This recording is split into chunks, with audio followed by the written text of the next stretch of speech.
silakan masuk Mbak. Ini. Silakan duduk. Ya. Habis dari mana ini? Dari kelas Bu. Kelas apa? Matematika. Oh, matematika. Susah ya kayaknya. Susah banget. Kalau hari ini itu ada mata pelajaran apa aja? Hari ini ada matematika, bahasa Indonesia, bahasa Inggris, sama IPA. Berarti Mbak ini dari kelas IPA? Iya. IPA berapa? IPA 3 Bu. IPA 3. Kalau saat ini lagi pekan habis UTS apa lagi UTS ini? Sekarang mau UTS. Mau UTS. Iya. Masih banyak-banyaknya tugas ya? Betul, sangat banyak sekali. Ada kesulitan saat mengerjakan tugasnya? Kalau dari saya lumayan banyak ya Bu, karena saya sendiri gak bisa konsentrasi belajar, saya juga gak bisa memahami materi dengan baik. Jadi menurut saya itu kesulitan saya. Berarti kayak pas mau UTS ini ngerasa sulit banget ngerjain tugasnya, belajarnya, kayak gitu ya. Sebelumnya mbaknya namanya siapa? Mbak Devi. Mbak Devi. Iya. Dari kelas IPA 3. Oke, di sini mbaknya sudah kenal ibu belum? Sudah. Oke, tapi ibu kenalin lagi lebih jelasnya lagi ya. Di sini perkenalkan, nama ibu Sofia Swastika Hanum, biasanya yang dipanggil ibu Sofia. Nah, di sini mbaknya udah tahu nih kita bakal ngapain kita hari ini. Saya mau bimbingan konseling sama ibu karena saya mau berbagi beberapa cerita saya yang saya hadapi beberapa hari ini. Kalau Mbak Devi ini udah tahu belum kayak bimbingan konseling itu apa sih gitu? Kalau dari saya sih belum Bu. Oke, nah kita hari ini akan melakukan kegiatan konseling, di mana konseling ini tuh kayak kita itu sharing-sharing. Nah, nanti Mbak Devi bisa menceritakan ceritanya Mbak Devi ke ibu. Di sini Mbak Devi gak perlu khawatir karena di sini kita menjaga kerahasiaan. Nggak bakalan ada pihak ketiga yang bakal mengetahui. Di sini cuma ada ibu sama Mbak Devi yang mengetahui. Terus Mbak Devi cerita aja semuanya tanpa ditutup-tutupi. Nah, di sini ibu sebagai konselor dan Mbak Devi akan sebagai konseli, di mana Mbak Devi akan menceritakan masalah-masalah tadi. Nah, untuk kegiatan konseling kita mulai kita laksanakan dalam 45 menit, mau Mbak Devi? Boleh. Oke, karena nanti ibu masih ada rapat selanjutnya. Nah, Mbak Devi kan tadi merasa bilang ada kesulitan mengenai belajar. Gimana sih kesulitannya itu? Coba ceritakan lagi, lebih rincinya lagi. Saya merasa saya kurang bisa konsentrasi, atau konsentrasi saya itu terganggu karena ya ada beberapa masalah juga di rumah maupun di kelas atau di sekolah. Kalau di rumah tuh saya juga ya masalah keluarga ya Bu. Kalau di kelas tuh masalah sama teman-teman saya, seperti kayak circle gitu loh Bu, kayak gitu. Jadi kayak saya merasa kayak kesulitan buat mencerna ini kejadian kayak apa. Di sisi lain keluarga lagi ada masalah, di sisi lain di kelas juga ada anak-anak yang geng-gengan ini kayak gitu. Nah, di sini Mbak Devi ini kan punya dua faktor masalah ini, dari keluarga sama dari teman. Kalau misal dari keluarga nih Mbak Devi ini bagaimana sih faktor keluarga yang bisa mempengaruhi belajarnya Mbak Devi tadi? Sebenarnya ini termasuk masalah pribadi, tapi ya saya juga mau berbagi sama ibu. Ya di rumah tuh ibu sama ayah saya memang sedang nggak baik-baik saja. Jadi saya di rumah tuh juga merasa kurang nyaman, dan ya itu semua terbawa ke sekolah. Jadi di kelas juga saya merasa nggak bisa konsentrasi konsentrasi karena kepikiran yang di rumah. Nah, pasti kan Mbak Devi merasa kayak sedih, merasa kayak kesal kenapa di rumah itu ada pertengkaran yang bisa, apalagi ini dekat-dekat UTS kan, lagi butuh-butuhnya konsentrasi malah mereka bertengkar. Nah, kalau misalnya di rumah ketika mereka bertengkar gitu, Mbak Devi apa sih yang biasanya dilakukan?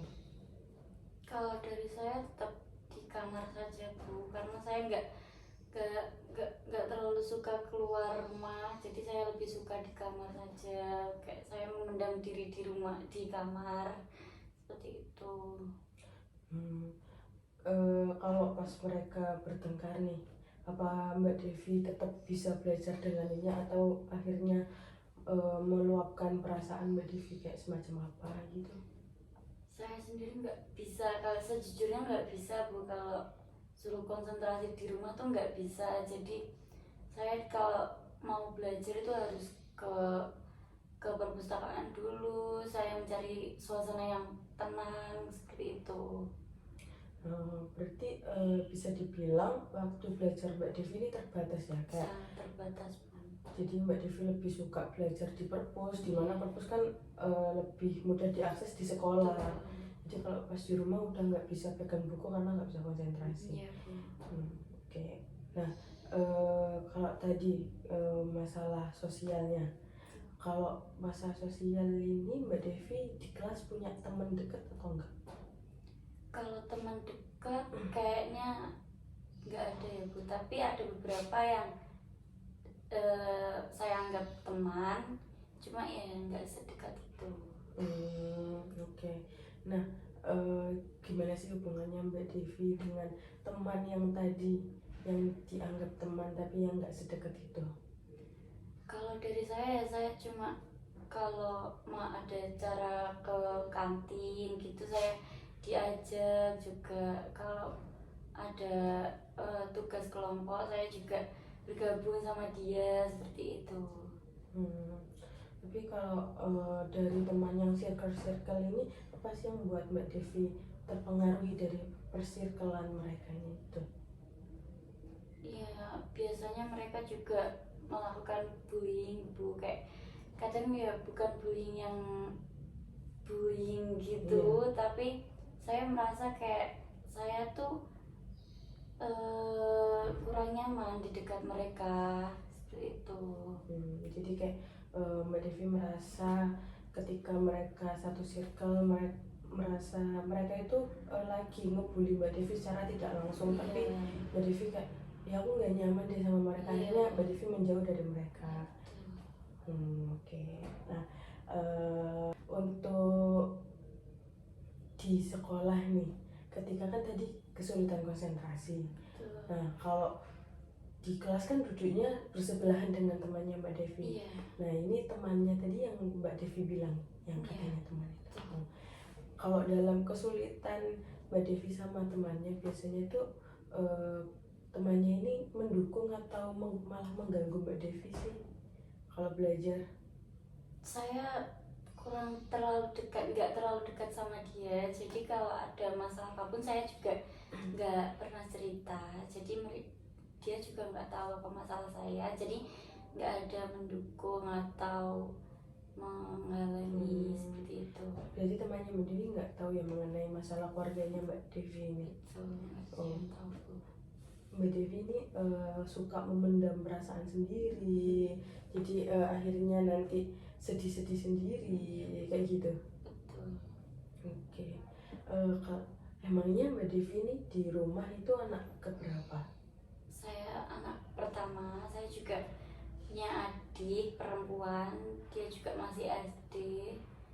Ya saya di rumah juga cuma berempat sebenarnya, sama ayah, ibu, sama adik saya, sama saya sendiri. Jadi di rumah juga cuma itu saja, dan dengan kondisi yang seperti ini.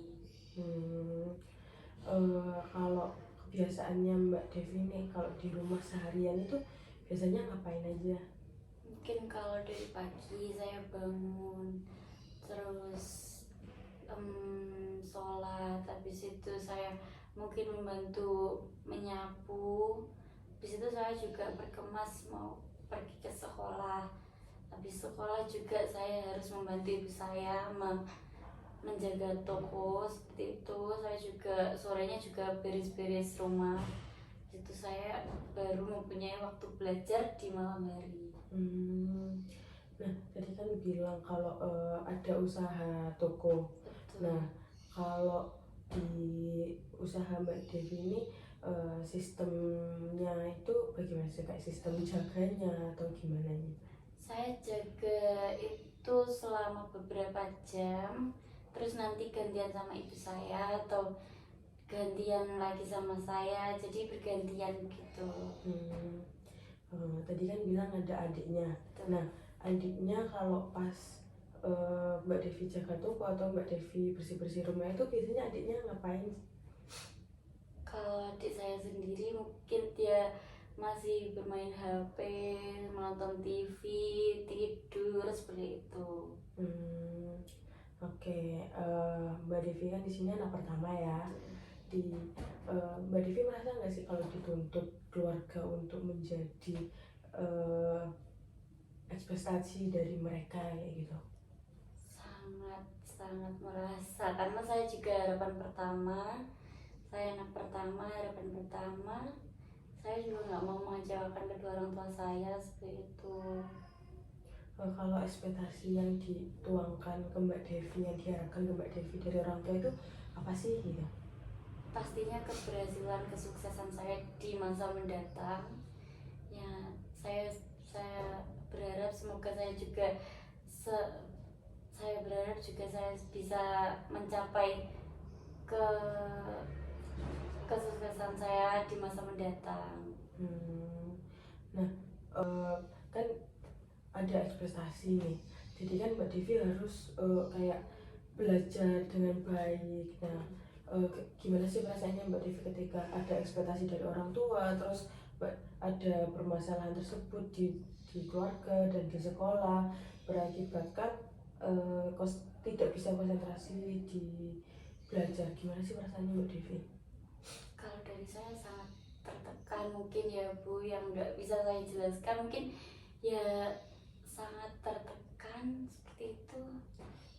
Oke, tadi yang bilang kalau tertekan yang sampai nggak bisa dijelaskan, mungkin bisa diibaratkan kayak bagaimana sih perasaan tertekannya, kayak perasaan sedihnya itu bagaimana?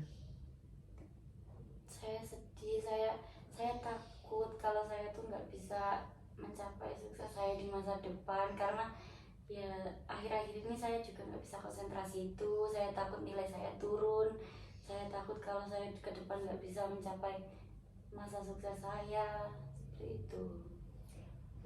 Oke, tapi dengan sebelumnya masalah keluarga ini sudah lama terjadi atau baru-baru ini aja? Kalau di keluarga saya sudah lama terjadi, tapi ya baru memuncak di akhir-akhir ini, jadi saya merasa sangat terganggu konsentrasi saya. Oke. Kalau sebelumnya nih, sebelum masalah ini memuncak, bagaimana sih bagaimana sih kayak proses belajarnya Mbak Devi gitu? Apakah berjalan lancar atau ada yang terganggu? Sebelumnya berjalan lancar saja Bu, jadi dulu nilai saya tuh baik-baik saja, yang dia tuh imbang, semua imbang, tapi akhir-akhir ini saya nggak bisa konsentrasi, jadi nilai saya banyak yang turun. Kalau gitu kan kalau nanti mau rapotan kan orang tua kan pasti mengambil rapot. Nah, ketakutan apa yang Mbak Devi takutkan ketika orang tua melihat rapotnya Mbak Devi ini? Saya sangat takut jika nilai saya turun drastis, dan ya begitu, saya takut orang tua saya marah seperti itu. Oh, memang biasanya Mbak Devi dimarahi ketika ada kesalahan? Iya Bu. Kesalahan yang bagaimana sih yang Mbak Devi sampai dimarahi, sampai Mbak Devi merasa takut kayak gitu? Mungkin saya nggak bisa apa itu namanya, mungkin saya nggak bisa mengerjakan ulangan dengan baik, melakukan presentasi dengan baik dan nilai saya turun. Di situ saya sangat takut jika dimarahin. Tadi kan bilang pas ulangan Mbak Devi nggak bisa, akhirnya kan dimarahin Iya. gitu ya. Gimana sih kesulitan Mbak Devi ketika ulangan tersebut, bisa disimulasikan? Jika dari awal saya sudah nggak bisa konsentrasi, mungkin kedepannya juga saya bakal kesulitan dalam mengerjakan juga. Jadi ya sangat, konsentrasi itu sangat berpengaruh ke saya. Oke. Nah tadi kan bilang kalau tadi ulangannya sempet kesulitan di ulangan, terus kesulitan di konsentrasi. Apakah pas ujian UTS atau UAS gitu Mbak Devi pernah mengalami kesulitan saat menjawab soal gitu? Kalau sebelum-sebelumnya mungkin lancar-lancar saja ya, karena akhir-akhir ini mungkin saya merasa sangat terbebani, jadi saya merasa kalau saya tuh nggak bisa nanti gitu. Kalau dari segi kan jadi ada ulangan, ada presentasi. Kalau presentasinya Mbak Devi di kelas dari masalah ini tuh ada pengaruhnya nggak? Kalau saya presentasi juga sebelumnya saya mungkin mempresentasikan dengan lancar, tetapi akhir-akhir ini saya tuh merasa ketakutan, kayak saya tuh merasa gugup kalau di depan teman-teman saya, kayak saya tuh merasa sangat amat gugup dan saya takut kalau saya tuh nggak bisa menjawab pertanyaan-pertanyaan dari guru atau mungkin pertanyaan dari teman-teman saya seperti itu. Kalau Mbak Devi mau presentasi nih di rumah, apakah sempat untuk belajar atau tidak karena masalah ini? Kalau untuk akhir-akhir ini saya belum sempat untuk belajar, jadi kayak mungkin saya baca beberapa tapi ya nggak bisa masuk ke otak saya, cuma sekilas aja.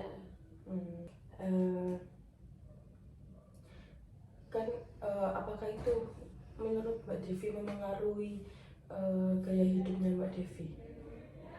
Kalau untuk gaya hidup mungkin saya tetap ya seperti ini saja, karena saya kan dari dulu juga jarang bergaul sama teman-teman saya, jadi saya lebih suka di rumah. Jadi menurut saya itu tetap berjalan dengan baik.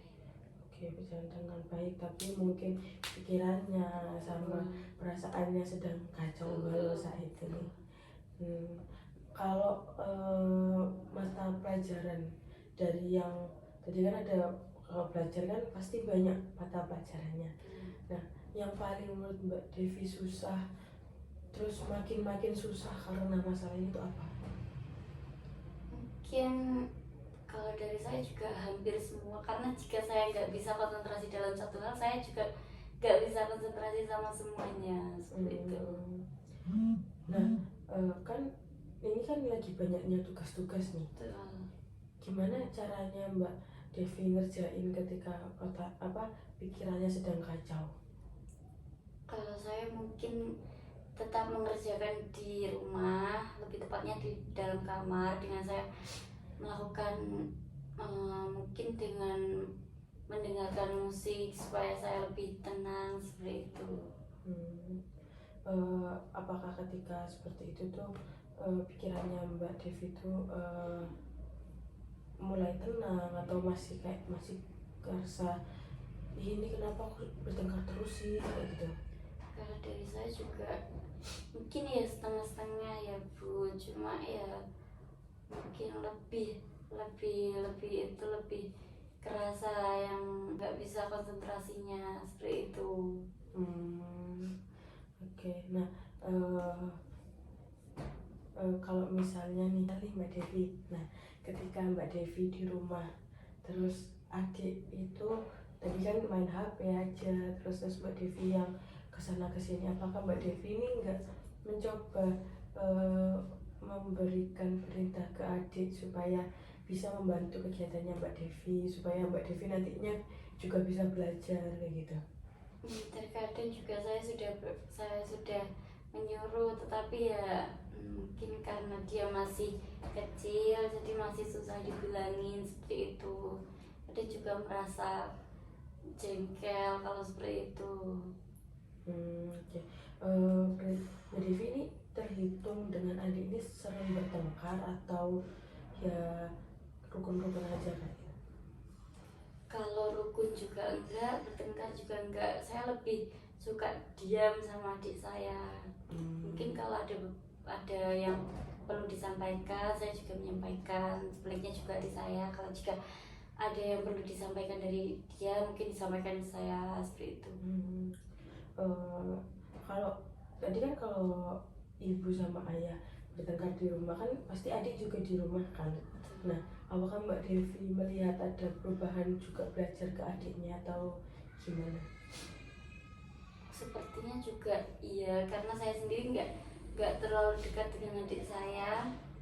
Ya, kalau saya lihat dia juga jadi nggak pernah belajar di rumah, mungkin ya kurang nyaman seperti itu. Oke. Eh, nah, dari masalahnya Mbak Devi dari masa keluarga tadi, terus dari masa sosial, gimana Mbak Devi di sini adalah anak pertama dan punya adik, terus masa keluarganya orang tuanya masih sering bertengkar di sini kan. Nah, apa sih kayak ingin harapannya Mbak Devi mengenai dirinya Mbak Devi sendiri? Kalau untuk saya sendiri, saya berharap saya juga bisa mencapai sukses saya agar adik saya juga bisa melanjutkan pendidikan yang lebih baik, agar dia juga bisa mencapai suksesnya dia di masa depan, dan saya berharap juga orang tua saya baik-baik saja. Oke. Nah, harapannya Mbak Devi ini apakah ada yang Mbak Devi udah usahakan buat usaha harapan ini? Kalau dari saya sendiri mungkin kan karena saya masih pelajar, ada ya beberapa usaha yang saya lakukan juga untuk membantu orang tua saya, membantu kegiatan rumah, juga membantu menjaga toko itu, juga saya juga mengusahakan belajar saya dengan baik, karena jika saya nggak bisa belajar dengan baik, mungkin ya kedepannya juga nggak akan baik itu. Oke. Nah, di sini kan Mbak Devi punya harapan ingin lebih baik lagi ke depannya supaya bisa sukses, adiknya juga bisa sukses. Nah, menurut Mbak Devi apa sih faktor yang bisa mendukung Mbak Devi untuk merasakan untuk memenuhi harapan tersebut? Saya berharap saya mendapat dukungan dari kedua orang tua saya, teman-teman saya juga. Saya berharap mendapat support dari mereka supaya saya juga merasa lebih dihargai dan saya juga lebih tenang seperti itu. Oke. Apakah Mbak Devi merasa ketika hal tersebut ada, Mbak Devi merasa masalah ini terselesaikan atau masih ada yang perlu aku inginkan dari masalah ini? Kalau dari saya mungkin ya itu saja, dari kayak ya saya butuh kehangatan rumah saya, karena itu juga kunci utama supaya saya bisa konsentrasi ke depannya, biar saya nggak terlalu kepikiran dengan masalah rumah seperti itu. Oke. Tadi kan termasuk harapannya Mbak Devi ingin sukses. Nah, apa sih rencana kedepannya Mbak Devi, kayak mau kuliah kah atau mau kerja langsung kayak gitu? Kalau saya sendiri, saya berharap saya bisa kuliah ke depannya, karena di rumah juga saya mempunyai orang tua saya mempunyai usaha toko. Saya berharap bisa kuliah di jurusan manajemen agar saya bisa mengelola bisnis orang tua saya ke depannya. Oke. Nah, jadi kan Mbak Devi sudah punya harapan, Mbak Devi juga merasa faktor yang Mbak Devi mendukung untuk memenuhi harapan tersebut. Terus Mbak Devi di sini juga mempunyai cita-cita untuk bisa kuliah di manajemen supaya bisa mengolah usaha keluarga. Nah, gimana sih kayak rencananya Mbak Devi untuk dilakukan supaya harapan, faktor-faktor ini dan cita-cita ini tuh bisa terwujud di kehidupannya Mbak Devi?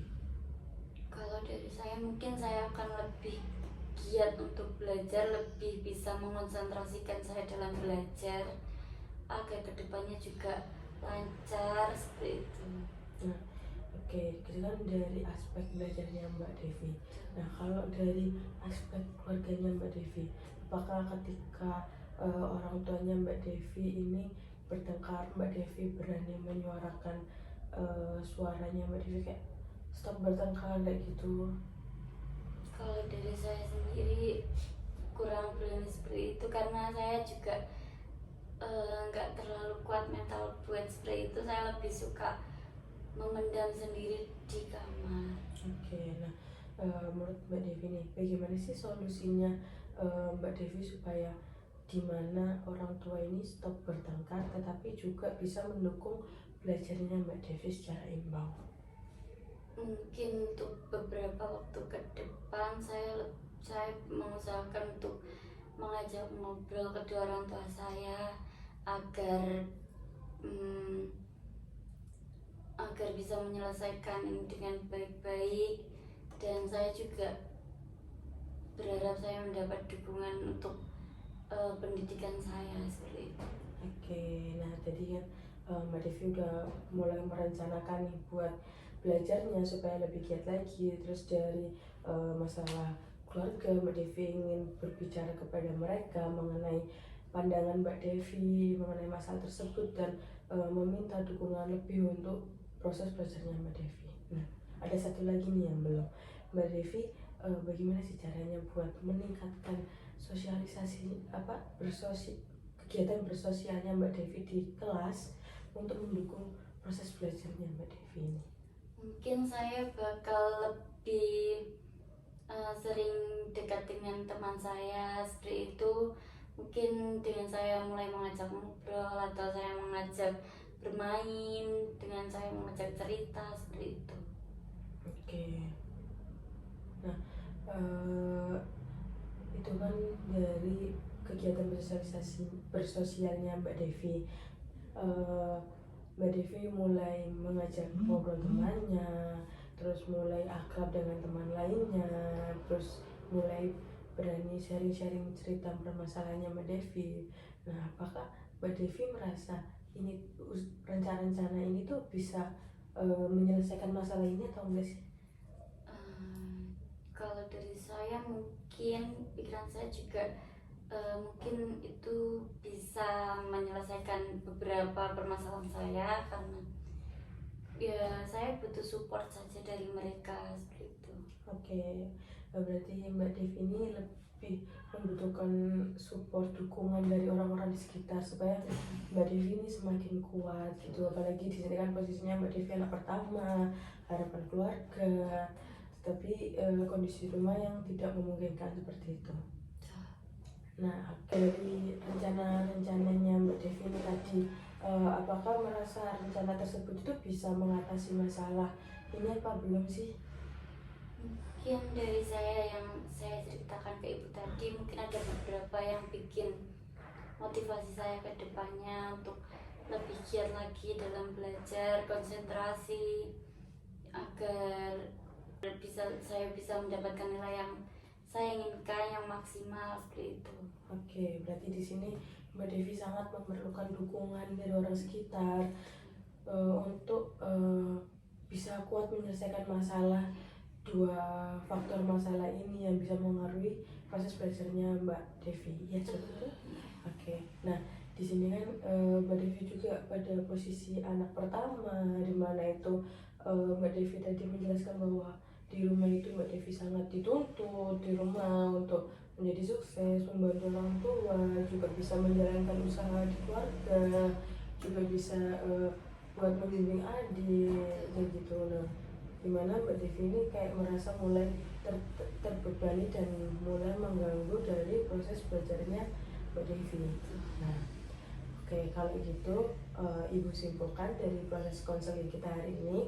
Nah, di sini tadi Mbak Devi datangnya ke sini dengan masalah Mbak Devi tidak bisa berkonsentrasi untuk belajar karena Mbak Devi memiliki masalah di keluarga dan di sekolah, di mana kondisi keluarga yang sering bertengkar, terus adik yang selalu main HP aja, sehingga memengaruhi proses belajarnya Mbak Devi, di mana Mbak Devi akhirnya tidak bisa konsentrasi di rumah, belajar di rumah, ngerjakan tugas di rumah. Terus kalau dari sekolah ini Mbak Devi sukanya lebih suka menyendiri, terus jarang bergaul sama teman, terus di kelas ini temannya lebih banyak main circle-circlean, akhirnya kayak merasa kayak oh kok gitu sih main circle-circlean, aku nggak diajak. Akhirnya Mbak Devi mulai menyendiri, dan dimana itu bisa mengakibatkan konsentrasi Mbak Devi yang ke-distract oleh teman-teman di sekitarnya. Nah, eh, akhirnya tadi Mbak Devi sudah bisa merencanakan mengenai penyelesaian masalah ini dengan yang pertama tadi lebih giat belajar lagi dan meningkatkan konsentrasi belajar. Lalu yang kedua, Mbak Devi mulai mau berbicara kepada orang tua mengenai perasaan, terus mulai bicara mengenai harapan-harapan Mbak Devi kepada orang tua. Terus kalau yang di sekolah ini Mbak Devi ingin lebih dekat lagi dengan teman-temannya untuk kalau ada info yang mengenai tugas atau kerja kelompok, Mbak Devi bisa berkomunikasi lebih lancar lagi. Nah, apakah benar yang Ibu bicarakan tadi sesuai dengan yang terjadi pada Mbak Devi saat ini? Betul Bu, sangat sesuai. Oke. Nah, setelah Mbak Devi menemukan rencana dan harapan Mbak Devi, gimana sih perasaannya Mbak Devi saat ini? Saya sangat merasa sangat lebih peluang, kayak saya sudah menceritakan beberapa masalah saya, mungkin tidak semua, tapi saya sudah merasa sangat ringan seperti itu karena saya sudah berbagi cerita kepada ibu. Oke. Nah, perkiraan nih dari rencana tadi untuk memenuhi harapannya Mbak Devi ini, perkiraan kapan sih mau dilaksanakan dan direalisasikan dari 3 rencana tersebut? Mungkin secepat mungkin. Jadi ya saya juga butuh menguatkan mental saya untuk kedepannya. Mungkin saya perlu waktu 1 minggu atau 2 minggu ke depan. Oke, di sini kan Mbak Devi ingin melaksanakan rencana tersebut untuk memenuhi harapannya. Nah, rencana ini akan Mbak Devi lakukan 1 minggu sampai 2 minggu ke depan.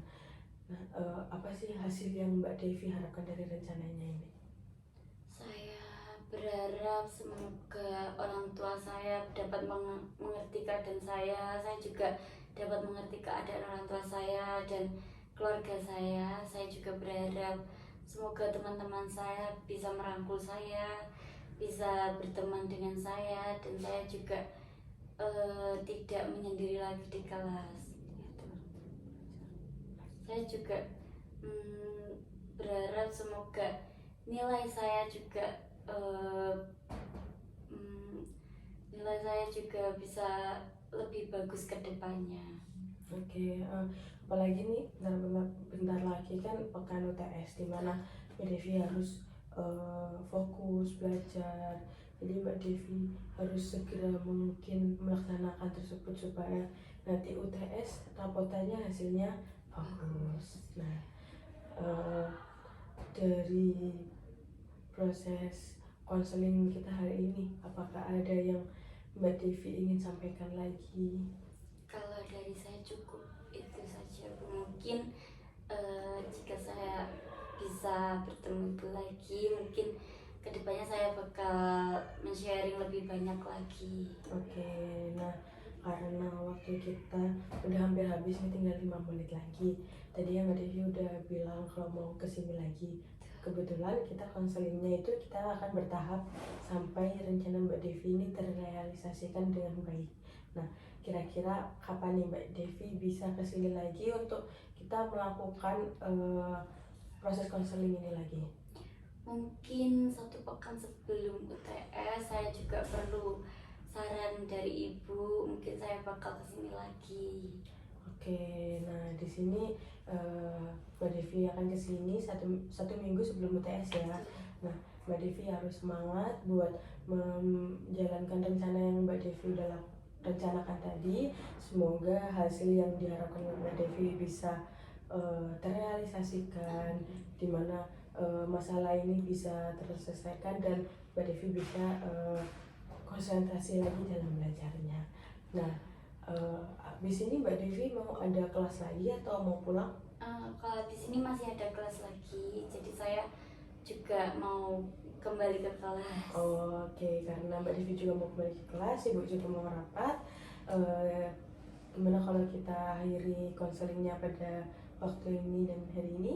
Ya, betul. Oke, kalau Ibu ada salah kata, Ibu minta maaf. Konseling kita hari ini kita sudahi. Terima kasih Mbak Devi yang sudah hadir di sini. Semoga rencana tersebut bisa berjalan dengan baik sesuai dengan Mbak Devi. Terima kasih juga Bu atas sarannya juga. Terima kasih. Oke, Terima kasih. ya, hati-hati. Ya.